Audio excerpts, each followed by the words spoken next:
Okay, for lesson 12 today, this lesson is where you apply what you've learned in this particular unit. So in this lesson, you're going to read the article Female World War II Pilots, the Original Fly Girls, and then you're going to answer the questions that are listed there and complete the chart to demonstrate your understanding of the article. Now, guys, keep in mind that it's a good idea to practice writing the open response level 1 and level 2 prompts that are in this lesson using that race or racist strategy. Those are not articles that you're turning in. Your learning coach is supposed to take a look at those and just give you suggestions and ideas on it. But it is a good idea to do those as practice so that you start getting in the habit of writing full paragraphs and providing that evidence. And that way, when you take your test in a couple of days, that you have an idea of what is needed on an open response question. So we are going to learn about the race strategy today, or racist strategy today. So we're going to watch a video on this, and it really breaks down each piece of this particular writing strategy.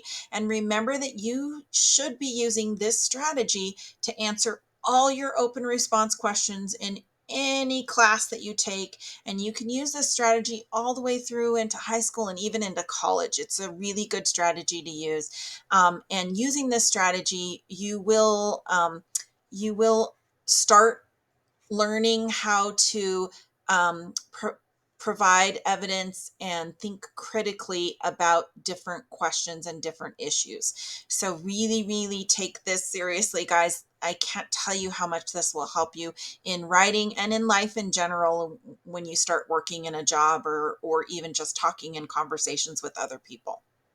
Hey Scholars, Mr. Culp here, and I'm here today to talk to you about the race or races writing strategy. So this is your crash course. Let's get started.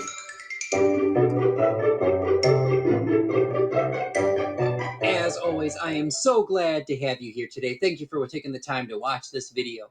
I just want to remind you all that, during these tough times, you don't drown by falling in the water, you drown by staying there. So if you're really struggling with something, make sure you're actively working to better it, to improve it, whether that be a skill you're struggling with or just a problem. Keep working at it and try to see what is the best way to get out of that water to avoid from drowning in this problem. All right, with that being said, let's go ahead and continue on. So, question. Have you ever been in class and had your teacher ask you something like, write a response to the following question? How is the conflict of the story affecting our protagonist? Short answers can be so hard sometimes. Well, if you've ever answered like that, have no fear. That's where the race strategy comes in. Now, it won't give you the answer, but it will help you structure your answer. So, race or races is an acronym. Remember what acronyms are? It means that each letter represents a word or a phrase, like LOL for laugh out loud, or IDK for I don't know. These are acronyms. So, let's look at the acronym RACE. But first, let's flip it over to the side. There we go. Perfect. So much better. All right. So, RACE is a tool to help us remember all the parts of a good short answer. It stands for restate, answer, cite, and explain. Now, let's break that down a little bit more. The first two items go together. It means we need to restate and answer the question. This can be completed in 1 to 2 sentences, but usually, honestly, it can be done in one. Okay, next we have the always important cite. Now, this means you need to explain what in the text has led you to the answer that you gave, because we can't just give an answer and expect people to believe it. We have to give them some sort of evidence. So, we are going to cite textual evidence. Now, we can do this either using a direct line or a summary of the events. Now, this is the heart of your short answer and should be at least 2 to 3 sentences. Now, citing evidence gets a little muddy because do I summarize? Do I use a direct line? A direct line is always your most powerful if it directly relates to your answer. Whenever we make a statement, what's important is that we want to support it with evidence. Now, evidence can either be that direct line that we said, or It can be a summary of events that occurred that led to the conclusion we drew in our answer.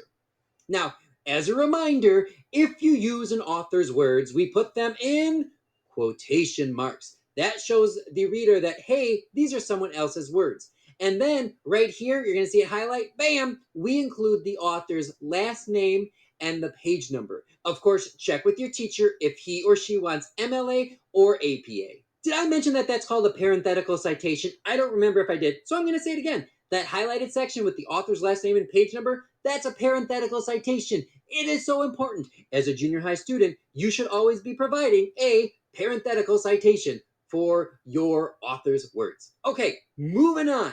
Now we've come to explain. Now, remember though, this is only the end if you're doing a race. Races, with an S, has one extra step. For explain, you are going to explain to your audience how your C, or your citation or your evidence, justifies or proves your A, or the answer you are giving. This will take usually about 2 to 3 sentences. Now, this is really, really, really important in your short answer response because sometimes people, or pandas, evidently, don't clearly get how your evidence proves what you are saying. So, this is your chance to really sell them on it, to show them how they do connect in case maybe they don't see it. Hopefully, now you see how that acronym RACE could really help you answer that question the teacher in the beginning asked.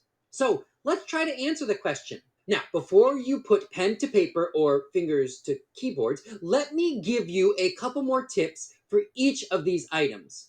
When you are restating and answering the question, try to use the words from the prompt. Make sure you identify the text and the specific people you are talking about in that text. And unless you're being asked for an opinion, avoid using the words I think. They're just not good. You are a junior high scholar. You don't need to use I think. So, for our question, let's determine our key words that we want to use.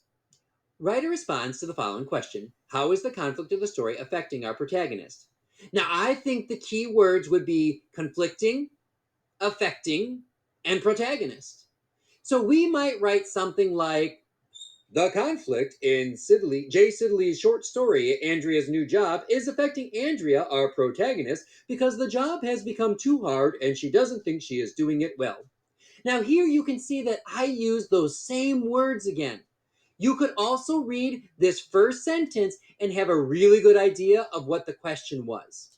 You can also see that even though the teacher did not include the title or the author in his or her question, I included them in my response, and I also used the characters' names. Awesome. So, moving on, let's get you some pointers about citing evidence. We already talked about using either a direct line or summarizing an event. So, here is a couple of little new things to add. So, make sure you include page or paragraph numbers when you can. So, remember, when you're citing, if you don't have a page number, you can count your paragraphs. And also, make sure you're specific. Find that evidence that strongly supports your answer. So let's go back to our question at hand. How is the conflict of the story affecting our protagonist? All right, well, I've got the first part already done. I've restated my question and I've answered my question, but now I need to support it with evidence. I have textual evidence, but I have to decide, do I have to summarize or do I have to use a direct line? Well, thinking about what I read, I think the best thing to do is to first maybe summarize. So I'm going to write, again, my first sentence is already here. The conflict in Jay Silly's short story, Andrea's New Job, is affecting Andrea, our protagonist, because the job has become too hard and she doesn't think she is doing it well. So now I'm going to summarize. In the beginning, Andrea was really excited about her job, but as the days went on, she found it very difficult. But that's not enough. I feel like it's strong, but I don't feel like my evidence clearly shows my point. So let's add a little bit more detail. There's got to be a direct line somewhere that would help me out. So I'm going to go ahead and go back through my book. All right, let's see. No. Got one. At one point, she even says, I just can't keep up with all the work and feel like a failure. So here you can see that I have, at one point she even says, these are my words, and then quotation marks. Oh, I missed my end quotes. We'll have to add those. And done. All right, so now there's the quotes, and you can see that my end quote is here. My parenthetical citation is here, which capital P should be lowercase. All right, that's fixed. Lowercase p, page number, and 13. All right, look at that, my friends. I used my summarizing skills and my direct line skills for my evidence. Woohoo! All right, now I feel like that evidence altogether supports my answer, but I still have to explain the connection so everyone can clearly see it. As we explain, we want to make sure that the reader can clearly see the connections of how the evidence we are using supports the answer we gave. Now, in our head, this might be very clear, but remember, our reader might not fully get it. So we really want to make sure it is clear for them. As we do this, we also might tie in some of the original language we used in the R and the A, the restate and answer portion of our race. So we have everything we've written so far. Now it is really time to sell our point. So I'm going to ask myself, self, how or why does my evidence prove that the conflict is causing Andrea to think that she is not doing well? Let's see. Oh, I've got it. So I might say something like, since Andrea is feeling like a failure, this internal conflict is causing her to doubt herself and affecting her mood and confidence. This character versus self conflict leads her to almost quit her job later in the story. So you can see, not only did I serve it up on a platter and explain how those two connected to my answer, I used some of that technical language. I used those literary terms such as internal conflict and character versus self conflict. Look at me go. All right. So that's race. Restate, answer, cite, and explain. And of course, we have this fancy chart that you could put in your notes. But before our closing music plays and we wrap up now, let's talk about the S that some people like to add to race and make races. So everything stays the same for race: restate, answer, cite, and explain. The S does not change any of those previous letters. It just stands for sum it up. Now, sometimes this occurs naturally in our E. So as you can see from our example, we nicely and neatly tied our C and A together and stated how it shows. So we've already kind of included the S in our E. So for this one, I would say the S is already included. But if you read that and there's not anything just summing it all up, then you're going to want to add that S. It's always good to ask yourself if all the loose ends are tied up. The answer for this response is yes. Yes, it is. Because not only did we reconnect it to conflict, we also tied it to the category and type of conflict. Go us!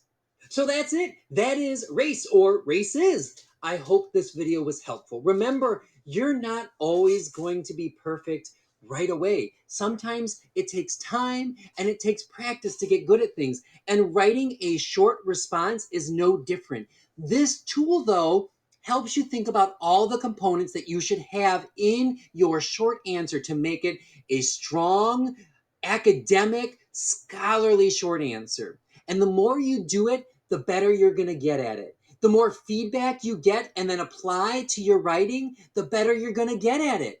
So that's it. Thanks for watching. I'm so glad you were here today and stuck through it till the end. Get out there and race those short answers. Happy writing, my friends.